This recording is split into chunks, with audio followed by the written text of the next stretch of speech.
2025 September 26 Siraj editorial. Ladakh പ്രശ്നത്തിന്റെ മർമ്മം. കേന്ദ്രത്തിന്റെ അവഗണനയ്ക്കെതിരായ ജനങ്ങളുടെ അമർഷമാണ് ലഡാക്കിൽ കത്തിയാളുന്നത്. 2019 ജമ്മു കാശ്മീരിന്റെ പ്രത്യേക പദവി റദ്ദാക്കപ്പെട്ട ശേഷം കേന്ദ്രഭരണ പ്രദേശമായി തുടരുകയാണ് ലഡാക്ക്. തുടക്കത്തിൽ കേന്ദ്രഭരണത്തെ അനുകൂലിച്ചിരുന്ന ലഡാക്ക് ജനതയുടെ മനോഗതി ക്രമേണ മാറുകയും സംസ്ഥാന പദവി ആവശ്യപ്പെട്ട് രംഗത്ത് വരികയുമായിരുന്നു. കഴിഞ്ഞ വർഷം നടന്ന ലോക്സഭാ തിരഞ്ഞെടുപ്പ് ഫലത്തിൽ ജനങ്ങളുടെ മാറ്റം പ്രകടമാണ്. 2014 2019 തിരഞ്ഞെടുപ്പുകളിൽ BJP വിജയിച്ച ലഡാക്കിൽ 2024 അവർ 3-ാം സ്ഥാനത്തേക്ക് പിന്തള്ളപ്പെട്ടു. 2 വർഷത്തോളമായി ലഡാക്കിലെ രാഷ്ട്രീയ ശക്തികളായ ലേ അപെക്സ് ബോഡിയും കാർഗിൽ ഡെമോക്രാറ്റിക് അലയൻസും ലഡാക്കിന്റെ സംസ്ഥാന പദവിക്കും ഗോത്ര പദവിക്കും വേണ്ടി സമരത്തിലാണ്. കഴിഞ്ഞ വർഷം ജമ്മു കാശ്മീരിൽ നിയമസഭാ തിരഞ്ഞെടുപ്പ് നടന്നതോടെ ലഡാക്ക് ജനതയുടെ അമർഷം ശതഗുണീഭവിച്ചു. അതിന്റെ പരിണതിയാണ് 4 പേരുടെ മരണത്തിനിടയാക്കിയ ലഡാക്കിലെ പ്രക്ഷോഭം. രാജ്യത്തിന്റെ വടക്കേ അതിർത്തിയിൽ കാർഗിൽ പ്രദേശങ്ങൾ ഉൾക്കൊള്ളുന്ന മേഖലയാണ് ലഡാക്ക്. ലോകത്തെ പ്രമുഖ ടൂറിസ്റ്റ് കേന്ദ്രങ്ങളിലൊന്നുമാണിത്. പാകിസ്ഥാനും ചൈനയുമായി അതിർത്തി പങ്കിടുന്ന ഈ പ്രദേശത്തെ ചൊല്ലി ഇരു രാഷ്ട്രങ്ങളുമായി തർക്കത്തിലാണ് ഇന്ത്യ. ലഡാക്കിന്റെ ഭാഗമായ ഹോർത്താൽ മേഖലയിൽ കയ്യേറ്റത്തിലൂടെ 2 പുതിയ പ്രവിശ്യകൾ സ്ഥാപിക്കാൻ ചൈന നടത്തുന്ന നീക്കം വിവാദമായിരുന്നു. ഇന്ത്യയുടെ പരമാധികാരത്തിലുള്ളതാണ് കാലങ്ങളായി ഈ പ്രദേശമെന്നും ചൈനയുടെ അനധികൃത കയ്യേറ്റം ചെറുക്കുമെന്നും ജനുവരിയിൽ വിദേശകാര്യ വക്താവ് രൺധീർ ജയ്സ്വാൾ മുന്നറിയിപ്പ് നൽകിയിരുന്നു. ലഡാക്കിൽ ഏകദേശം ഡൽഹിയോളം വലിപ്പം വരുന്ന പ്രദേശം ചൈന കയ്യേറിയിട്ടുണ്ടെന്നാണ് പ്രതിപക്ഷ നേതാവ് രാഹുൽ ഗാന്ധി പറയുന്നത്. ഈ സാഹചര്യത്തിൽ ലഡാക്കിൽ അരങ്ങേറുന്ന പ്രക്ഷോഭത്തെ ഭീതിയോടെയാണ് കേന്ദ്രം നോക്കിക്കാണുന്നത്. ലഡാക്ക് കലാപത്തിൽ പാകിസ്ഥാന്റെ പങ്ക് ആരോപിക്കുന്നു കേന്ദ്രവും BJPയും. 4 ദിവസം മുമ്പ് മൊറോക്കോ സന്ദർശന വേളയിൽ പാക് അധീന കാശ്മീരുമായി ബന്ധപ്പെട്ട് പാകിസ്ഥാനെ ചൊടിപ്പിക്കുന്ന പ്രസ്താവന നടത്തിയിരുന്നു പ്രതിരോധ മന്ത്രി രാജ്നാഥ് സിംഗ്. സൈനിക നടപടിയിലൂടെ അല്ലാതെ തന്നെ താമസിയാതെ പാക് അധീന കാശ്മീർ ഇന്ത്യയുടെ ഭാഗമാകും. ഇന്ത്യയിൽ ലയിക്കണമെന്ന ആവശ്യവുമായി അവിടുത്തെ ജനത രംഗത്തു വന്നുകൊണ്ടിരിക്കുകയാണെന്നാണ് മൊറോക്കയിലെ ഇന്ത്യൻ സമൂഹത്തെ അഭിസംബോധന ചെയ്യവേ രാജ്നാഥ് സിംഗ് പറഞ്ഞത്. ഇതിനുള്ള പാകിസ്ഥാന്റെ മറുപടിയാണ് ലഡാക്ക് കലാപമെന്നാണ് BJP മാധ്യമങ്ങളുടെ പക്ഷം.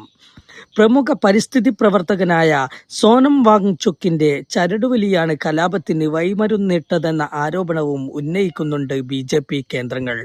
ഒക്ടോബർ 6 ചർച്ച നടക്കാനിരിക്കെ കലാപത്തിന് ആഹ്വാനം നൽകുന്ന തരത്തിൽ കോൺഗ്രസ് നേതാക്കൾ നടത്തിയ പ്രസ്താവനകളാണ് ജനങ്ങളെ അക്രമാസക്തരാക്കിയതെന്നാണ് കേന്ദ്രത്തിന്റെ കുറ്റപ്പെടുത്തൽ. സോനം വാങ്ചുക് നടത്തിയ പ്രകോപന പ്രസംഗങ്ങളും ജനങ്ങളെ തെരുവിലിറങ്ങാൻ ഇടയാക്കിയെന്ന് ആഭ്യന്തര മന്ത്രാലയം കുറ്റപ്പെടുത്തുന്നു. എന്നാൽ ലഡാക്ക് ജനതയോട് കേന്ദ്രം കാണിക്കുന്ന അവഗണനയും ഭരണപരമായ കഴിവുകേടും മറച്ചുപിടിക്കാനാണ് കേന്ദ്രം ഈ കാരണങ്ങളത്രയും നിരത്തുന്നത്. ആർട്ടിക്കിൾ 370 റദ്ദാക്കുന്നതിന് മുമ്പ് ജമ്മു കാശ്മീരിൽ നിയമസഭയിലേക്ക് ലഡാക്ക് 4 നിയമസഭാംഗങ്ങളെ അയച്ചിരുന്നു. കേന്ദ്രഭരണ പ്രദേശമായതിനു ശേഷം ഇവിടെ നിന്നുള്ള ഏക ലോക്സഭാ അംഗമാണ് പ്രദേശത്തിന്റെ ആവശ്യങ്ങളും പ്രശ്നങ്ങളും ഭരണകൂടത്തിന്റെ മുമ്പിൽ അവതരിപ്പിക്കാനുള്ള പ്രതിനിധി. അധികാര കേന്ദ്രങ്ങളിലെ ഈ പ്രാതിനിധ്യക്കുറവ് പ്രദേശത്തിന്റെ വികസനത്തെ ബാധിക്കുന്നുണ്ട്. ന്യൂഡൽഹി കേന്ദ്രബിന്ദുവായ ഭരണത്തിൽ മേഖലയിൽ പ്രഖ്യാപിക്കുന്ന വികസന പദ്ധതികളിൽ ലഡാക്കിന് അർഹമായ പങ്ക് ലഭിക്കുന്നില്ല. കേന്ദ്രഭരണത്തിലായാൽ പൂർവോപരി മികച്ച പങ്കും വികസനവും ലഭിക്കുമെന്ന പ്രതീക്ഷയിലാണ് ജനങ്ങൾ ലഡാക്കിനെ കേന്ദ്രഭരണ പ്രദേശമാക്കാനുള്ള തീരുമാനത്തോട് തുടക്കത്തിൽ അനുകൂല ഭാവം പ്രകടിപ്പിച്ചത്. അത് അബദ്ധമായിപ്പോയെന്ന് താമസിയാതെ അവർക്ക് ബോധ്യപ്പെട്ടു. ധാതു സമ്പത്തിനാൽ സമ്പന്നമായ പ്രദേശമാണ് ലഡാക്ക്. ഇത് ഖനനം ചെയ്യാൻ കേന്ദ്രത്തിന്റെ ഒത്താശയോടെ വൻകിട കോർപ്പറേറ്റുകൾ ലഡാക്കിലെത്തുമ്പോൾ പ്രദേശത്ത് ഗുരുതര പാരിസ്ഥിതിക പ്രശ്നങ്ങൾ സൃഷ്ടിക്കപ്പെടുമെന്ന് ജനങ്ങൾ ആശങ്കിക്കുന്നു. സംസ്ഥാന പദവി കൈവന്നാൽ ഇത്തരം പ്രശ്നങ്ങളെ നാടിന്റെയും ജനങ്ങളുടെയും താൽപര്യം കൂടി പരിഗണിച്ച് കൈകാര്യം ചെയ്യാനാകും.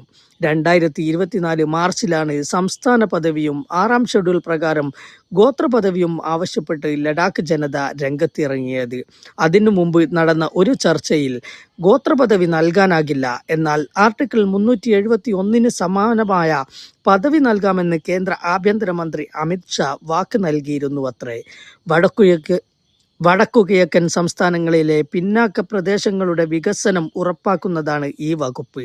ആ പദവിയും ഇതുവരെ നൽകിയിട്ടില്ല. ഇതു സംബന്ധിച്ച ചർച്ചകൾ നടന്നുവരുന്നുണ്ടെങ്കിലും ഖണ്ഡിതമായ ഒരു തീരുമാനത്തിലെത്താതെ പ്രശ്നം നീട്ടിക്കൊണ്ടുപോകുകയാണ് കേന്ദ്രമെന്നാണ് ലേ അപെക്സ് ബോഡിയും കാർഗിൽ ഡെമോക്രാറ്റിക് അലയൻസും സോനം വാങ്ചുക്കും പറയുന്നത്.